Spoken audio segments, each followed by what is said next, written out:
চোপড়া শিশু মৃত্যুর ঘটনায় উত্তাল রাজ্য। এই ঘটনা ঘিরে রাজ্যপালের দ্বারস্থ রাজ্যের শাসক দল। চোপড়া কাণ্ডে রাজ্যপালের হস্তক্ষেপ দাবি তাদের। বৃহস্পতিবার চন্দ্রিমা ভট্টাচার্য, ব্রাত্য বসু, অরূপ বিশ্বাস, কুণাল ঘোষ সহ তৃণমূলের প্রতিনিধি দল বিধানসভা থেকে মিছিল করে রাজভবনে যায়। সোমবার চোপড়ায় মাটি চাপা পড়ে মৃত্যু হয় 4 শিশুর। চোপড়া থানার চেতনাগঞ্জ গ্রামটি ভারত ও বাংলাদেশের সীমানায়। একটি নিকাশি নালা তৈরি হচ্ছিল বিএসএফ এর তত্ত্বাবধানে। যদিও বিএসএফ এর পক্ষ থেকে জানানো হয়েছিল যে এই নালা তৈরির কাজে তাদের কোনো ভূমিকা নেই। শিশুরা সেখানে খেলতে গিয়ে নালায় পড়ে গেলে আচমকাই মাটিতে ধস নামে। সন্দেশখালীর মতোই রাজ্যপালকে চোপড়াও যেতে হবে বলে সুর চড়িয়েছে রাজ্যের শাসক দল। বাংলা শাসক দলের দাবি, চোপড়া কাণ্ডেও হস্তক্ষেপ করুন রাজ্যপাল। আমাদের দলের পক্ষ থেকে, সর্বভারতীয় তৃণমূল কংগ্রেসের পক্ষ থেকে আমরা একটি ডেপুটেশন দিতে মাননীয় রাজ্যপালের কাছে গেছিলাম, আপনারা সেটা জানেন।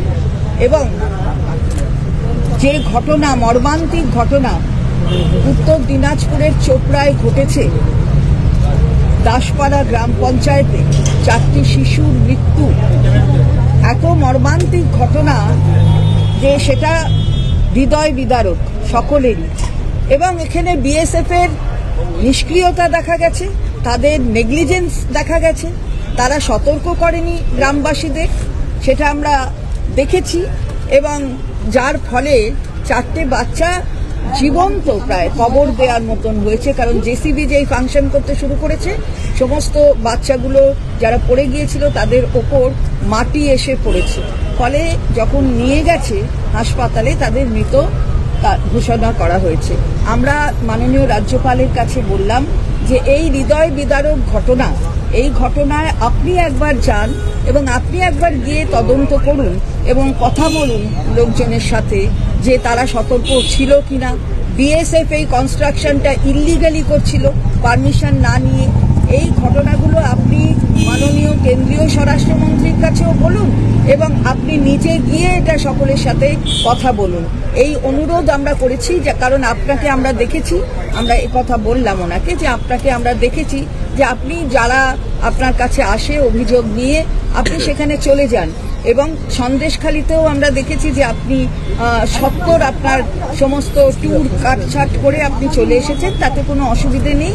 আমাদের প্রশাসন সর্বতোভাবে আপনাকে সহযোগিতা করেছে এবং তারা যাতে আপনি যেতে পারেন সুষ্ঠুভাবে সেটা দেখেছি। তো আপনি দয়া করে একবার যদি এটা দেখেন। এবং আমরা আপনাদের কাছে এটা বলতে চাই যে মাননীয় রাজ্যপাল অত্যন্ত মানবিকভাবে তিনি গোটা ব্যাপারটা উপলব্ধি করেছেন বলে আমাদের মনে হলো। এবং তিনি বলেছেন, তিনি আমাদের কথা দিয়েছেন যে তিনি নিশ্চিতভাবে যাবেন, চোপড়ায় যাবেন এবং ঘটনা কি হয়েছে সেটা দেখবেন। এবং আমাদের যে ডেপুটেশন, সেই ডেপুটেশনের জবাবে তিনি তার যা যা করার সেগুলো তিনি করবেন। এবং আমরা খুশি, আমরা দেখব যে তিনি কবে যাচ্ছেন, কোথায় তার তদন্তে কি উঠে আসছে। আর তাছাড়া আমরা একথাও বলেছি যে সন্দেশখালীতে আপনি একতরফা হয়তো আপনার কাছে রিপোর্ট এসেছে, সুতরাং আপনি স্টেট অ্যাডমিনিস্ট্রেশনকেও তাদের রিপোর্ট দিতে বলুন। অর্থাৎ আমাদের রাজ্যের যে প্রশাসক যারা রয়েছেন রাজ্যের প্রশাসনে, তাদের কাছ থেকে রিপোর্ট নিন। এবং এটা একদম আপনি কোনো মানে দিকে না তাকিয়ে যা হওয়া উচিত সেটা করবেন। কারণ কোনো ঘটনা যদি কোথাও কিছু ঘটে থাকে, আমাদের দল সবসময় তার বিরোধিতা করে। এবং আমরা সবসময় আমাদের মাননীয় মুখ্যমন্ত্রী তিনি যেভাবে তার জীবন বৃত্তান্ত, সে কথাও আমরা তার কাছে বলেছি যে তার জীবন বৃত্তান্ত বলে দেয়, তিনি কখনো অন্যায়ের কাছে নতি স্বীকার করেন না। আমরা আনন্দিত যে মাননীয় রাজ্যপাল বলেছেন তিনি কখনো আমাদের রাজ্যের মুখ্যমন্ত্রীকে তিনি অপমান করেন না এবং করবেন না। এবং তিনি সবসময় হাই রিগার্ড শ্রদ্ধা জানিয়েছে এবং তাকে এটা আমাদের কনভে করতে বলেছে। আর একটা পয়েন্ট আমি ছোট্ট করে বলছি এর সঙ্গে, এরপর কুণাল, অরূপ দুজনেই বলবেন। সেটা হচ্ছে যে মাননীয় রাজ্যপাল বলেছেন যে রাজ্যের বিভিন্ন জায়গায় বিজেপির দুর্বৃত্তরা নানা রকম গন্ডগোল এবং নানা রকম কাণ্ড কারখানা করে বেড়াচ্ছে। আমাদের পার্টির কাছে, পরিষদীয় দলের কাছে তার আবেদন হচ্ছে এই মহামহিম রাজ্যপালের, যে বিজেপি যে ধরনের কাজকর্ম করছে সেগুলো সম্পর্কে যেন আমরা সময় মতো টাইম টু টাইম আমরা যেন তাকে উই উইল ইনফর্ম হিম, আমরা যেন তাকে অবহিত করি। এইটা রাজ্যপাল খুব পরিষ্কার করে জানিয়েছেন। এইটা এই দুটি পয়েন্টের সঙ্গে এই তৃতীয় পয়েন্ট, অর্থাৎ তিনি চোপড়ায় যাবেন 1, 2 তিনি স্টেট অ্যাডমিনিস্ট্রেশনের থেকে তিনি রিপোর্ট নেবেন, এবং 3 বিজেপি গোটা রাজ্য জুড়ে যা করছে সে সম্পর্কে যেন আমাদের পরিষদীয় দল তাদের মাঝে মাঝেই অবহিত করে, তাকে যেন মাঝে মাঝে অবহিত করে।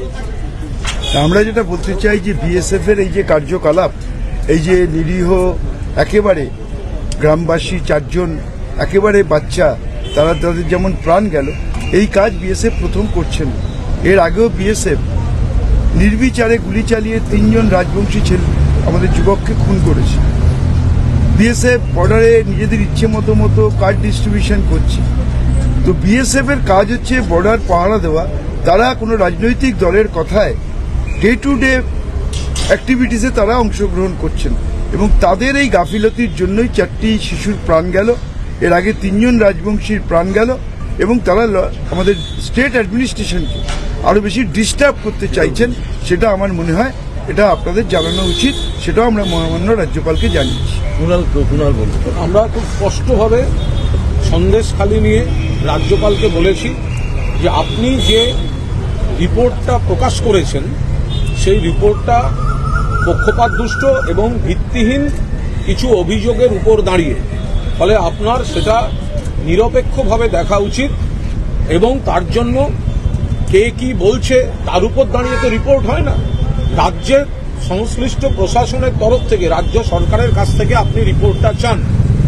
রাজ্যপাল, মহামান্য রাজ্যপাল তিনি বলেছেন এ বিষয়ে তিনি রাজ্য সরকারের কাছ থেকেই বা রাজ্যের কনসার্নড অথরিটির কাছ থেকেই রিপোর্ট চাইবেন। তাকে আমরা খুব স্পষ্টভাবে বলেছি এবং তিনি গুরুত্ব দিয়ে শুনেছেন যে এই যে এখন বলা হচ্ছে যে লাগাতার ওখানে কোনো খারাপ কাজ হতো, কোনো নারী নির্যাতন হতো, তাহলে সিপিএম এর যে অ্যারেস্ট হয়েছে নিরাপদ সর্দার বা বিজেপির যে অ্যারেস্ট হয়েছে বিকাশ সিং, তারা এতদিন ধরে একটা শব্দ বলেননি কেন? 15 বছর ধরে। মহামান্য রাজ্যপাল, আপনি শুধু এটা বিবেচনা করুন যে মহিলারা না হয় মুখ খুললেন না, কিন্তু এতদিন ধরে একটা খারাপ ঘটনার কথা সিপিএম, বিজেপি, কংগ্রেস আর আইএসএফ বলল না, আর আজকে রাজ্যকে কলুষিত করার জন্য, রাজ্য সরকারকে কলুষিত করার জন্য এই কুৎসা করছে।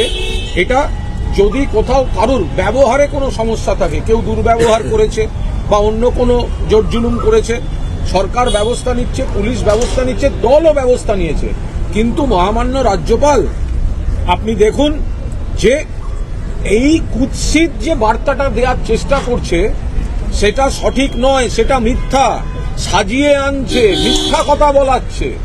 রাজ্যপাল বিশেষ গুরুত্ব দিয়ে গোটা বিষয়টি দেখেছেন এবং তিনি আলোচনা করতে গিয়ে যা যা বলেছেন সে নিয়ে কোনো মন্তব্য করব না, কিন্তু তাতে যেটুকু আলোচনা হয়েছে তাতে আমাদের মনে হয়েছে যে তিনি শুনছেন এবং এরপর তিনি জানিয়েছেন যে সন্দেশখালি নিয়ে তিনি রিপোর্ট চাইবেন রাজ্য সরকারের কাছে, একতরফা নয়, তিনি রাজ্য সরকার বা রাজ্য প্রশাসনের রিপোর্ট শুনবেন।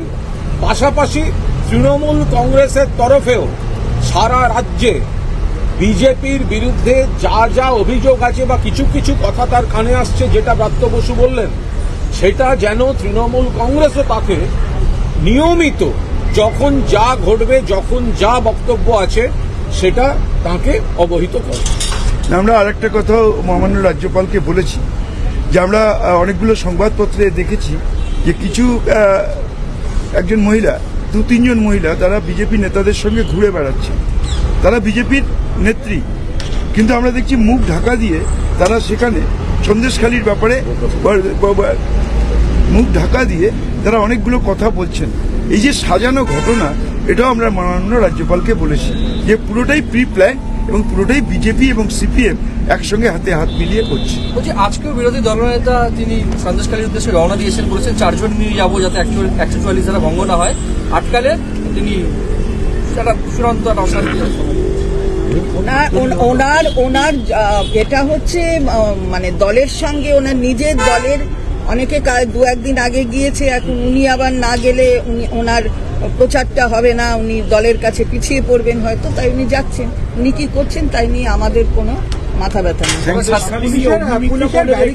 একটি ভাইরাল হয়েছে তো সেখানে বলা হচ্ছে যে নন্দীগ্রাম সিঙ্গুরের কত ইস্যু তৈরি করতে হবে সন্দেশখালীতে। হ্যাঁ, সেটা আমরা শুনেছি এবং আমরা তো মাননীয় রাজ্যপালের কাছে বললাম যে গোটা ব্যাপারটাই একটা প্ল্যান পুরো সাজানো plan। তাহলে সাজানো কিভাবে ঘটনা সন্দেশখালী ঘটনায় কিভাবে প্রভোগ কি করা করে হয়েছে, হচ্ছে, কারণ কিভাবে যখন প্ররোচনা দেওয়া হয়েছে, কিভাবে উস্কানি দেওয়া হয়েছে, এই সেটাই অগ্নিমিত্রা প্রকাশ পালের হয়েছে। এই এই সেটা প্রকাশ clip থেকে পরিষ্কার বোঝা যায়। এটা কারণ টোটালি প্রি উনি তো প্ল্যান সিঙ্গুরের সময় তো শ্রীমতী পল ছিলেন না, নন্দীগ্রামের সময় শ্রীমতী পল ছিলেন না, তো এখন উনি কিভাবে প্ল্যান করছেন সেটা প্রকাশ হয়ে পড়েছে। জেপি নাড্ডা একটা ফ্যাক্ট ফাইন্ডিং কমিটি তৈরি করেছেন, আগামীকাল যাবে সন্দেশখালী। করা নিয়ে সন্দেশখালীতে শুভেন্দু অধিকারী বলেছেন যে যাতে আমাদের গুরুতর আঘাত লাগে তার জন্য এই ধরনের বিশেষ ব্যারিকেড করা হয়েছে। বিশেষ ধরনের নাকি ব্যারিকেড দিল্লিতে কৃষক আন্দোলন দমন করতে হ্যাঁ। লোহার পেরেক নিয়ে ঘুরছে পুলিশ। কৃষক আন্দোলনকে লাঠি, গ্যাস, ব্যারিকেড, নানা রকমের বুলেট। তার বুলেট, রবার বুলেট, জলকামান, আসল বুলেট এবং বিভিন্ন রকম ব্যারিকেডের মধ্যযুগীয় বর্বরতার সঙ্গে লোহার পেরেক, লোহার গজাল নিয়ে ঘুরছে। সেই দলে শুভেন্দু বড় বড় কথা বলছে। সন্দেশখালী শান্ত আছে। ওর যেটা মাননীয় চন্দ্রিমা ভট্টাচার্য বললেন, শুভেন্দুর এখন মানসিক ছটফটানি চলছে।